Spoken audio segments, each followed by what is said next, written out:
we're just gonna revisit the SW20. I think it's about time.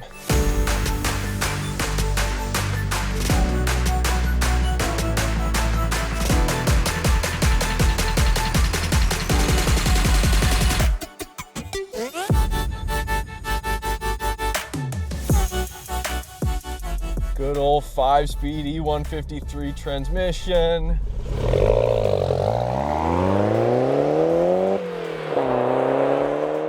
Oh my God, immediately I just got out of an Evo 10. Steering is, yeah, less precise here, absolutely, and the steering wheel's bigger, but God, does way more road feel come through. So much better.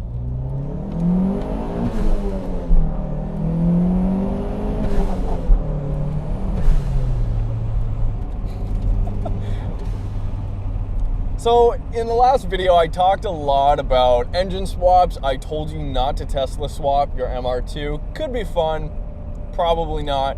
And of course, the ultimate disrespect to the SW20 MR2 chassis, depending on who you ask, is to K-swap it. And while it might be a smart thing to do, for the purists, which might include myself, that's not the right move. And I literally have no logical reason in why that would be the case. I just think that, let's say if you have a 1J and a Chaser, you have an RB25 and a Skyline,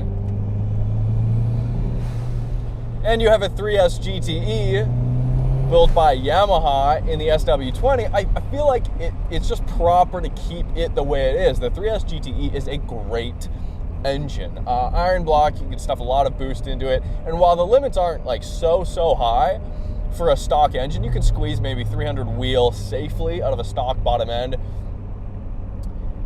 There's a lot of potential, and it's just a good feeling engine. It suits the character of the car, and I feel like it sounds better than a K20, absolutely.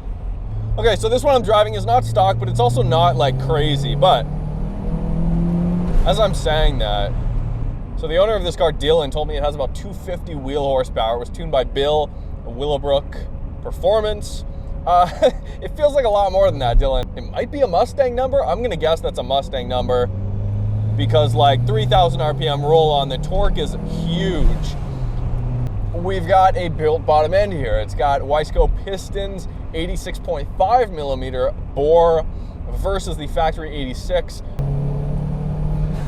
The stock CT26 Turbo here, although it has had the internals upgraded to billet internals.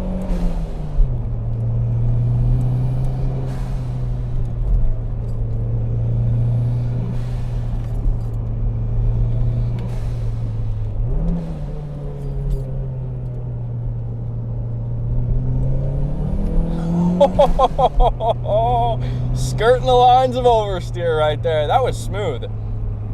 Love these tires. A good set of tires goes such a long way on an MR2. There are so many options for the MR2, but that is my favorite part about the SW20, or any MR2 for that matter, is the turbo spooling behind my ear. That is the ultimate experience. And there's not many cars at any price point, even today, that can offer a turbo spooling behind your ears. I mean, McLaren's, but most of the noise is just taken up by the V8 itself, because even out of boost, the V8 has a growl. Out of boost, the 3S doesn't really sound like much. When you're in boost, then it all kind of comes together and creates such a good sound. Yeah, Russ, a supercharged V6 whine and the spine-crushing throttle response that comes with it will do the trick too, of course. These are all tempting options for MR2 owners, but especially with the current values of these cars, which I'll get to later, an engine swap of any kind is just a big cost and time commitment for a car you really just want to be driving. Dylan here has committed to the 3S and some well-rounded supporting mods to go with it. It's got 1050cc injectors, full catless downpipe and exhaust, upgraded intake, intercooler, rad, and sway bars. Gone is the aging viscous LSD, replaced by a proper Quaife unit, and to help put that power down are two 15 wide tires in the front and two 45s in the rear, a fairly standard MR2 fitment. Willwood brakes have also been fitted here, although it looks like the full rotor isn't quite being taken full advantage of just yet. It's such a well-rounded build though. It's got everything but craziness. Supercharged V6, crazy. 350 horsepower 3S GTE swapped AW11, yeah, crazy. But this, it's just the perfect street car. All that's left now is to turn up the boost.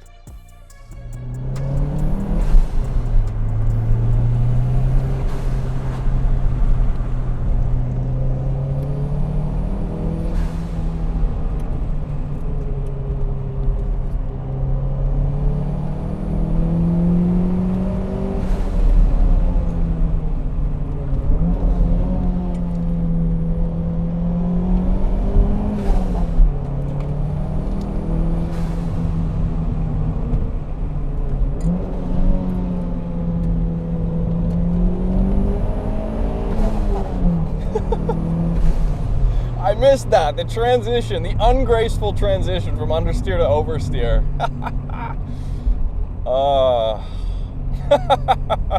It's so funny. I'd imagine if you push the 911 to the limit, it would behave similar. Like you get on throttle early, too early in an SW20, it just begins to push. The rear end, or the front end rather, is so light. But then it just switches on a dime to oversteer.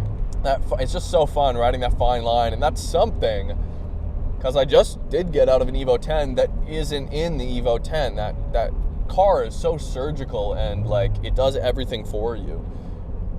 Here it's the opposite. It just is twitchy and alive. Dylan's also on a Link ECU, so it has been dyno tuned like I mentioned. Now in factory form, the 3rd Gen 3S GTE, which was the most powerful 3S GTE in the SW20 exclusively for the JDM market, was rated at 242 horsepower and about 220 pound-feet, so a little bit less. So the torque figure was far lower than the power, and it's fun to rev the 3S out. You can rev it to about 7,200 RPM comfortably, and it's fun to do it. It doesn't lose power at the top, but here with this bored-out engine, it's got more of a 4G63 power band, or something to that effect. It's got a much meatier, torquey low end, which is so much fun. It makes the back end even more lively and sketchy than it would be in factory form. I think on a dyno jet, this car is pushing 300 wheel. That's what I'm feeling on my butt dyno. Nice bright blue Recaros. Dual A-pillar gauge pod. He's got a stealthy boost gauge on the left here. BC Racing coilovers. And of course, Workmeisters. He's got 17 inches here.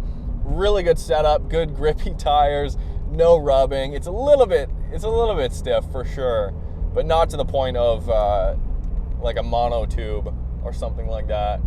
T-top here, a little bit less rigid than a hardtop. On the rear, of course, he's got the 91, or the early 3-piece wing in the back there, but he has the 94 plus tails, or the 93 plus, the later tail lights, the kooky tail lights in the rear though, which looks amazing. Gray color here. It's old, they're old now, you know. Maintenance is a thing, parts is a thing. Basically, this car was developed in the 80s. The suspension, it's not, like, it doesn't have double wishbone suspension. It's not a complicated car.